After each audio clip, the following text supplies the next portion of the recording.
Bonjour et bienvenue au Forum du patrimoine, depuis la Cité de l'Architecture et du Patrimoine, au cœur du Palais de Chaillot à Paris. Ce forum est organisé par le magazine Atrium et Atelier d'Art de France, avec le soutien de la Fondation France Bois-Forêt pour notre patrimoine. Réunis autour de moi ce matin, deux invités venus parler de l'arbre et du patrimoine. Après l'incendie de Notre-Dame en avril 2019, des initiatives sont apparues pour se mobiliser autour de notre patrimoine. L'interprofession France Bois-Forêt, qui réunit des professionnels de la forêt, de la graine jusqu'à la planche, s'est aussi mobilisée. À mes côtés, Marie-Amélie Tech, vous êtes architecte du patrimoine et auteure d'un essai Notre-Dame à cœur ouvert, publié cette année en 2020 aux éditions Pierre Tecky. Bonjour. Bonjour. À côté de vous, Monsieur Philippe Gourmin, vous êtes expert forestier. Est-ce que vous pouvez commencer à nous présenter cette fondation et peut-être aussi l'interprofession France Bois-Forêt pour nous expliquer le rapport entre les deux? Alors, bonjour, je vais commencer par vous présenter l'interprofession. Alors, qu'est-ce qu'une interprofession? C'est un syndicat qui regroupe de multiples organisations professionnelles qui sont concernées directement par la problématique du bois et de la forêt. Donc on retrouve à l'amont, c'est-à-dire tout au début de la filière, les producteurs de graines, de plants, les entreprises de travaux, les coopératives forestières, les experts forestiers qui sont des gestionnaires, les propriétaires publics et privés, leurs gestionnaires, par exemple l'ONF pour les collectivités publiques, et vous avez à l'aval donc, les gens qui font la transformation. Donc les scieurs, les exploitants, ceux qui vont couper les bois, les débarder, les livrer aux scieries. Vous avez des gens qui vont également les transformer, comme les fabricants de palettes. Vous avez les gens qui vont vendre des bois. Donc c'est toute la chaîne, quasiment toute la chaîne, sauf la deuxième transformation. C'est-à-dire c'est les gens qui prennent les produits sciés pour en faire autre chose. Ceux-là sont rassemblés dans une autre organisation interprofessionnelle. Donc ça rassemble quand même beaucoup de monde. C'est une quarantaine d'organisations professionnelles qui se réunissent au sein de cette interprofession, qui est financée par une forme de taxe affectée qu'on appelle une contribution volontaire obligatoire. Donc c'est un terme français un peu barbare, mais qui apporte un budget assez conséquent à cette interprofession. Voilà comment ça fonctionne une interprofession. Alors pourquoi une fondation? Pourquoi on a décidé de créer une fondation? Le soir du 15 avril 2019, lors de l'incendie de Notre-Dame de Paris, en fait, les membres de cette interprofession ont subi un double choc. Le même choc que les Français, choc émotionnel. On est atteint dans ce qui fait le symbole national peut-être le plus fort, la destruction de Notre-Dame de Paris. Et en même temps, alors même que les flammes ne sont pas encore éteintes, sur les ondes, à la télévision, on entend des commentaires disant « Regardez cette cathédrale brûlée, cette charpente, vous en verrez plus jamais.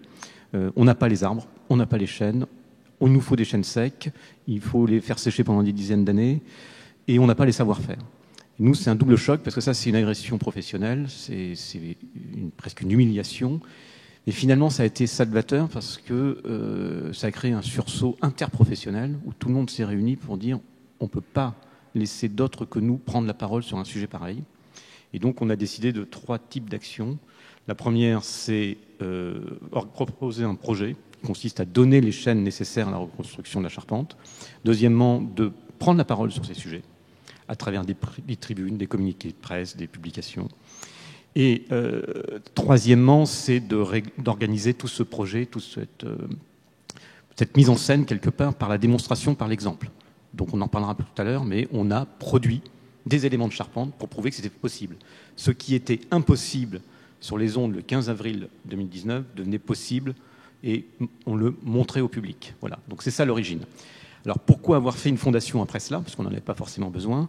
C'est qu'on s'est dit que dans le sillage de Notre-Dame, il pouvait être intéressant pour l'ensemble de la filière de poursuivre l'action vers le patrimoine plus ordinaire, le patrimoine de proximité, le patrimoine que les Français vivent au quotidien, qu'ils voient tous les jours, et de recréer un lien entre la forêt qu'ils aiment et le matériau qu'ils aiment particulièrement, qui est le bois.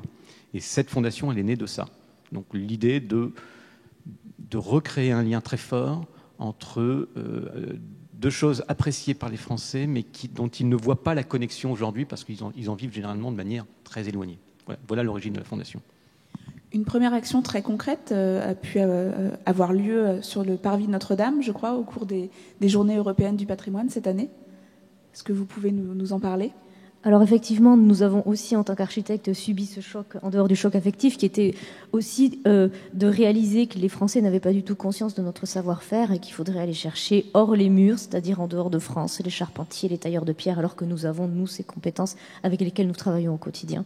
Donc en dehors de l'expérience même de la matière, qu'il faudrait faire sécher des décennies, des centaines d'années, et des chaînes qu'il faudrait aller chercher en dehors de nos frontières, de notre territoire, il a fallu montrer que c'était possible de construire avec nos matériaux et aussi avec nos hommes. Donc pour cela, 2 expériences ont été réalisées et ont été proposées à l'occasion des Journées européennes du patrimoine le 19 septembre. D'abord, les 2 sujets concernaient la restitution de la ferme numéro 7. Les compagnons du devoir ont restitué la travée de la ferme numéro 7 à l'échelle 0,75. Et les Charpentiers sans frontières, qui est une association de charpentiers professionnels, ont restitué la ferme numéro 7, un élément à l'échelle 1, et là, cette fois-ci, à la main. Donc il y avait aussi un double devoir pour les Charpentiers sans frontières, c'était de montrer on avait la ressource, évidemment, qui a été fournie avec le soutien de l'ONF et France Bois Forêt, mais on avait aussi la compétence de restituer un élément de charpente comme au XIIe siècle. Montrer aussi dans ce rapport que l'homme tisse avec la matière, avec le matériau, qu'il y avait aussi un rapport avec la main, puisqu'aujourd'hui, les bois, on va les chercher à la scierie. Donc on ne se pose plus trop parfois la question de la ressource, et même en tant qu'architecte, j'avoue qu'on va chercher du bois parce qu'on sait que c'est vertueux, mais savoir d'où il vient n'est pas forcément une question. Là, on sait d'où viennent les bois, en l'occurrence la forêt de Senonches, qui ont servi à la restitution de la ferme. Je parlerai en particulier de l'expérience de Charpentiers sans frontières qui a mobilisé une vingtaine de charpentiers professionnels bénévoles qui sont d'abord allés choisir les arbres dans la forêt, comme le faisait l'abbé Sugère à Saint-Denis, comme au XIIIe siècle, XIIe puis XIIIe siècle à Notre-Dame. Ils sont allés choisir les chênes, ils les ont abattus à la main, à la cognée, et puis ils les ont transportés un peu comme ça se faisait à l'époque. Donc c'était pour montrer aussi qu'on avait aussi quelque chose, nous, en tant que professionnels acteurs du patrimoine, à montrer, à prouver dans la matière et dans ce qu'on sait faire de mieux, dans l'art et la matière. Et c'est l'expérience à laquelle se sont livrés les Charpentiers sans frontières avec brio, puisqu'ils ont, là on voit des images, ils ont équarri à la main, à la hache, ils ont restitué la ferme et ils l'ont levée aussi à la force des bras en cadence sur le parvis de Notre-Dame. Donc c'est 3 tonnes de bois, c'est 9 grumes de chêne et c'est du bois vert, c'est-à-dire que c'est du bois qui n'a pas pris le temps de sécher parce que c'est comme ça qu'on faisait aussi à l'époque. Donc c'est un démenti cinglant à la fois à tous les détracteurs du bois et pour montrer que c'était possible en un temps record avec des hommes et avec le seul outil de la main et de la hache. Le public devait être très surpris de cette création sous ses yeux. Est-ce que c'est aussi un moyen de faire redécouvrir des savoir-faire ? Alors, lors des Journées du patrimoine, il y avait deux objectifs pour la Fondation, enfin pour France Bois Forêt. C'était effectivement de démontrer de manière brillante, éclatante, que c'était faisable et qu'on avait les chênes, et que finalement les besoins pour reconstruire cette charpente étaient assez modestes. Là, pour une ferme, on parle de 9 chênes. Donc c'est une économie de matière, finalement, c'est relativement peu. Et le total, on parle de l'ordre de 1200, 1300, 1500 mètres cubes de chêne, ce qui est insignifiant. Ça correspond, pour donner une image, à 1h20 de la production de la forêt française. C'est-à-dire qu'au déclencher le chrono, dans 1h20, on aura produit le volume nécessaire pour reconstruire la charpente de Notre-Dame. Donc c'est pas vraiment un sujet. D'accord ? Donc ça, c'était cette démonstration. Et puis c'est l'occasion de parler du bois, de remettre le bois, là, pour le coup, dans la ville. Et il y avait quand même beaucoup de monde. C'est 12 000 personnes qui sont passées pendant les 2 jours. Au moment du levage de la ferme numéro 7, qui est un moment très émouvant et spectaculaire, le parvis était plein. Voilà, on ne peut pas mettre plus de monde. Il y avait des gens qui étaient même pratiquement adossés à la préfecture de police pour regarder ça. Donc oui, ça attire du monde. Voilà. Et je crois qu'il y a autre chose à souligner aussi, c'est l'aspect spectaculaire. Et dans spectaculaire, il y a évidemment spectacle. Je crois que la Notre-Dame de Paris, en dehors du chantier qui va se tenir dans l'enceinte des murs pour des raisons évidemment de plomb, d'accès, de sécurité, etc. Et avec toute la confiance qu'on livre au monument historique, à ce qu'on sait faire de mieux, nous, en tant qu'architectes, maîtres d'œuvre, entreprises. Voilà, il y a ce monde-là du chantier, mais je crois qu'il y a un autre chantier qui doit se tenir, c'est ce chantier spectaculaire qui doit livrer à l'humanité, qui a été très touchée à l'échelle planétaire, qui doit livrer une partie de son mystère. Je crois qu'on ne peut pas imaginer que ce chantier reste dans une enceinte complètement opaque, et que la Notre-Dame de Paris a pour mission, et nous avons la mission, en tout cas l'établissement public, j'espère, aura la mission de partager avec les gens qui n'entreront pas dans la palissade et qui doivent savoir ce qui se passe parce qu'ils ont contribué. C'est quand même 150 000 personnes qui ont donné. Et je crois que là, il y a un enjeu de spectacle, oui, à faire partager nos techniques, nos savoir-faire, qui feront peut-être effet boule de neige. On dit toujours revalorisons les métiers de la main. Enfin, là, il y a quand même une occasion en or de revaloriser les métiers de la main et de montrer ce qu'on sait faire. Alors, je ne dis pas que c'est le Puy du Fou qu'il faut faire sur le parvis de Notre-Dame, mais je crois qu'il y a quelque chose à penser autour de ce thème-là. Ça marche à Guédelon, ça marche pour l'Hermione. Il se pose même la question de faire l'Hermione 2 dans la restitution. Et ce qu'on voit, ce qui était intéressant aujourd'hui du patrimoine, c'est que les gens venaient voir le travail en cours. Ils ne venaient pas voir le travail fini. Une fois que c'était terminé, ils se sont dispersés. Ils ont pris un copeau de bois avec eux en souvenir. Et je crois que c'est ça qu'il faut retenir. C'est que ce qui était important là, c'était le chemin qu'il a fallu pour faire cette ferme et pour la lever. C'était ça qui était impressionnant. C'était le spectacle en lui-même. C'était l'homme qui travaille le bois et la forêt, qui vient à la rencontre d'un public qui ne sait pas d'où vient le bois, qui n'a pas conscience de ça, et aussi des gens qui partent avec un souvenir. Et je crois que Notre-Dame a le devoir, ce chantier-là, de nous faire partager l'émotion des hommes, la matière et le spectacle. Faire reconnaître le bois, la matière et les savoir-faire du patrimoine, ce sont donc deux actions, deux missions très importantes pour la Fondation. Est-ce qu'il y a d'autres actions qui vont être mises en place, ou la suite ? Alors là, c'est une fondation récente, sa première année d'exercice, elle est créée cette année. Donc elle vise à promouvoir ces projets, alors moins spectaculaires que Notre-Dame de Paris, mais aussi importants dans tous les territoires ruraux. Donc il y a un appel à projet qui va se clôturer le 30 octobre, qui vise à aider, donner un coup de pouce financier pour des projets qui justement répondent à cette double obligation, c'est s'intéresser à du patrimoine ouvert au public et qui utilise du bois, et si possible biosourcé, dont on connaît l'origine, dont on peut retracer presque l'histoire pour donner un sens à ces travaux de rénovation. Voilà, donc ça c'est la clôture, c'est le 30 octobre prochain. C'est la principale action de l'année. Il reste encore quelques jours pour répondre. Donc. Voilà, dépêchez-vous. Est-ce que vous voulez ajouter quelque chose sur la Fondation ou sur les actions menées ? Moi, je crois que ce que j'avais envie de dire aussi pour poursuivre sur le rapport que nous entretenons avec le bois, c'est qu'on est quand même dans une... Et Notre-Dame, l'incendie de Notre-Dame l'a bien montré, alors le choc qu'a eu l'interprofessionnel France Bois Forêt, mais aussi nous en tant qu'architectes, ou personnes qui travaillent autour du patrimoine et du bois, qu'on connaît quand même bien, c'est cette forme de schizophrénie qu'on a entre une société qu'on veut vertueuse, qui utilise des matériaux biosourcés, on veut du bois, on veut des tables en bois, on veut des maisons en bois, mais par contre on ne supporte pas qu'on arrache un arbre à la forêt. Et je crois que cette fondation et l'appel à projet montre ça aussi, montre que le lien que nous avons, le devoir de tisser entre l'arbre et la table en bois que nous chérissons, parce que nous voulons, c'est vrai, des ossature en bois, et je crois que c'est aussi l'objet de cette fondation, cet appel à projet, pour petit à petit amener les gens à se reposer la question de la ressource du bois, l'arbre dont on a besoin pour Notre-Dame. D'ailleurs, il est tout petit. Moi qui étais le jour de l'abattage dans la forêt de Senonches, dans l'Eure-et-Loire, c'est pas brocéliande, et je crois qu'il faut aussi réapprendre nos forêts, le bois et le côté mythificateur en fait de la forêt. Il y a quelque chose aussi à déconstruire là-dessus, même si évidemment on est tous passion pour les arbres. Pour prolonger ça, c'est très important pour l'interprofession de recréer un lien entre la forêt et le bois pour nos concitoyens, parce que cette déconnexion induit des conflits dans les territoires par rapport à des formes de récolte de bois qui ne passent plus. Alors ça ne veut pas dire qu'il ne faut pas faire évoluer les méthodes de gestion forestière, mais il y a une opposition de plus en plus frontale, parce que, en gros, la forêt devient un sanctuaire. C'est un réservoir de biodiversité avant tout. Et là, je rejoins Marie Tech sur la schizophrénie, c'est qu'on veut tout et son contraire. On veut une forêt intouchée, sacralisée, et on veut un matériau bois. Et le lien entre les deux, on ne le fait pas. J'en veux pour preuve ce qu'ont écrit 6 ONG de premier rang en France, dans un rapport très bien fait d'ailleurs, où elles demandent aux forestiers de pratiquer une sylviculture, c'est-à-dire une culture d'arbres invisible. On nous demande d'être invisible. Alors, un forestier, c'est un technicien, mais ce n'est pas un magicien. Là, on est dans l'ordre de la pensée magique. Amenez-nous des arbres, mais ne les coupez pas. Ça, on a beau progresser dans les méthodes, on ne va jamais y arriver.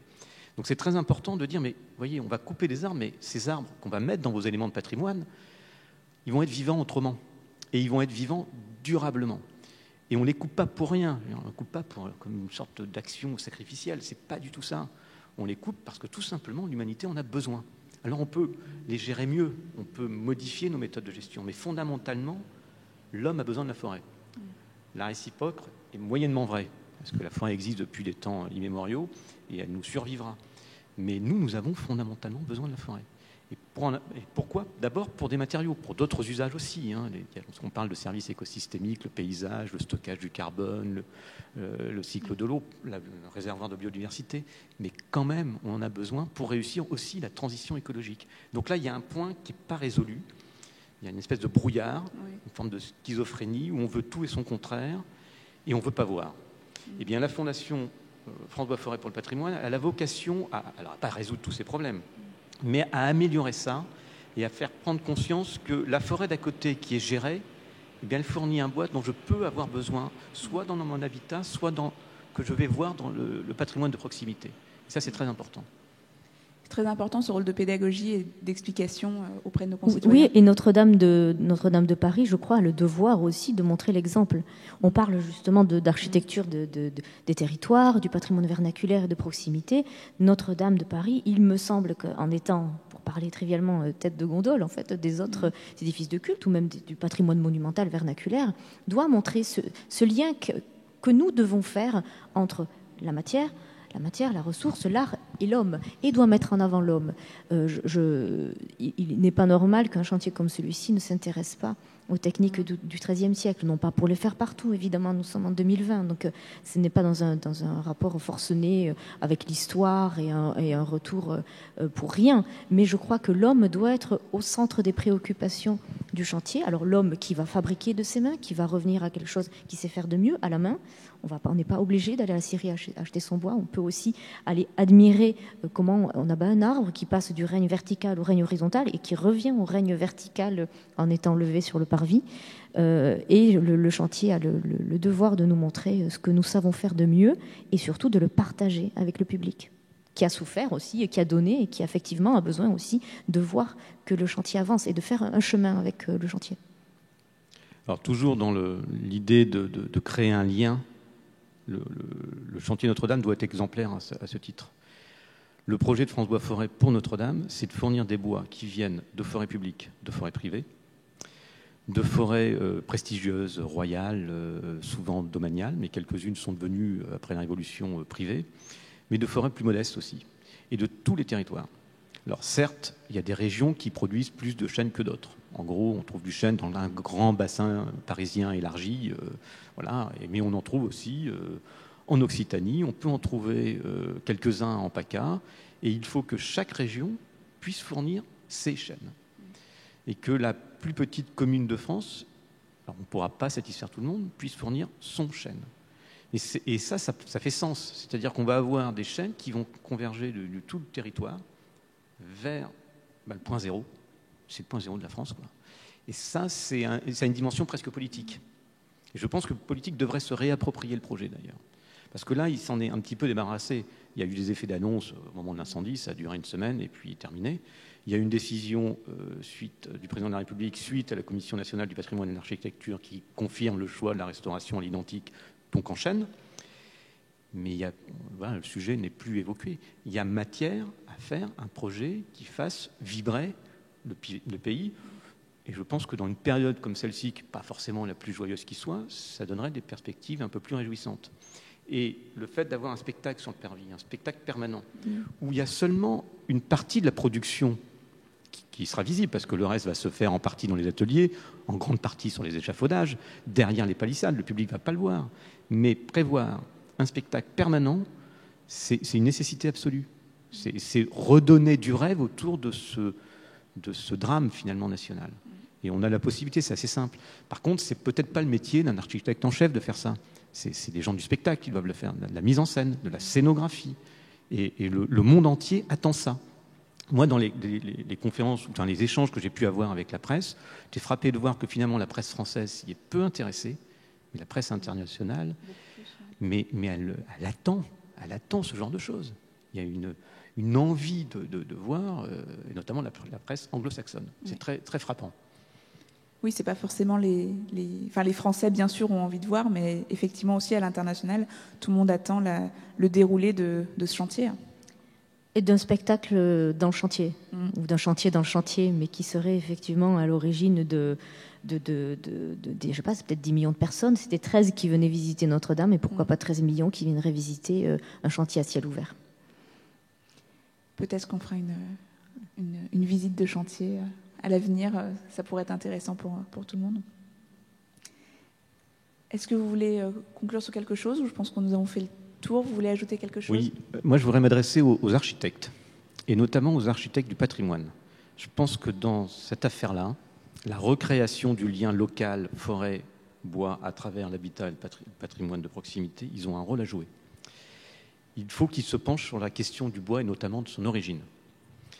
Il faut qu'ils créent leur propre écosystème qui leur permettra, le moment venu, d'anticiper la demande de leurs clients et de leur dire, si vous voulez, on peut le faire en bois d'une part, mais on va le faire avec un bois qui vient de la forêt qui est à 10 km, que vous pouvez même aller visiter.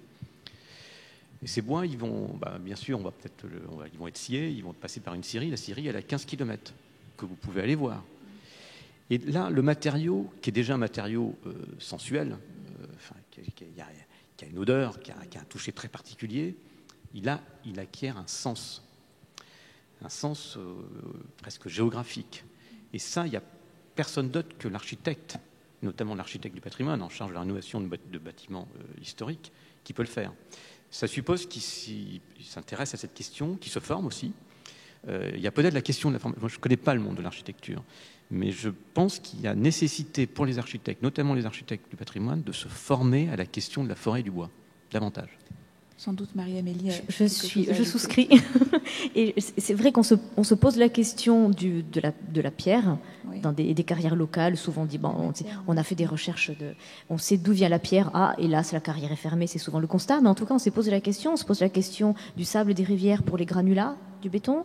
On se pose la question du sable des rivières et d'où proviennent les teintes ocre qu'on voit sur les enduits. Et je reconnais que sur le matériau, sur le bois, c'est moins systématique. On a moins cette recherche. Et puis ça dépend aussi du patrimoine sur lequel on travaille.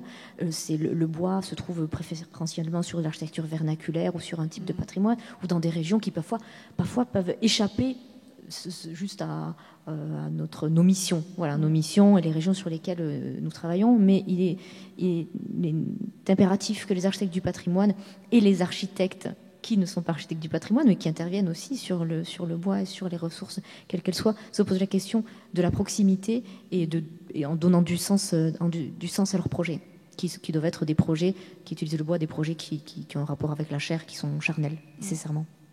La connaissance du matériau est bien évidemment essentielle dans votre travail d'architecte. Crucial. Parfait. Je vous remercie beaucoup tous les deux pour votre participation. Au plaisir de nous retrouver pour d'autres émissions sur d'autres sujets qui ont lieu dans le cadre du Forum du patrimoine. Merci et à bientôt.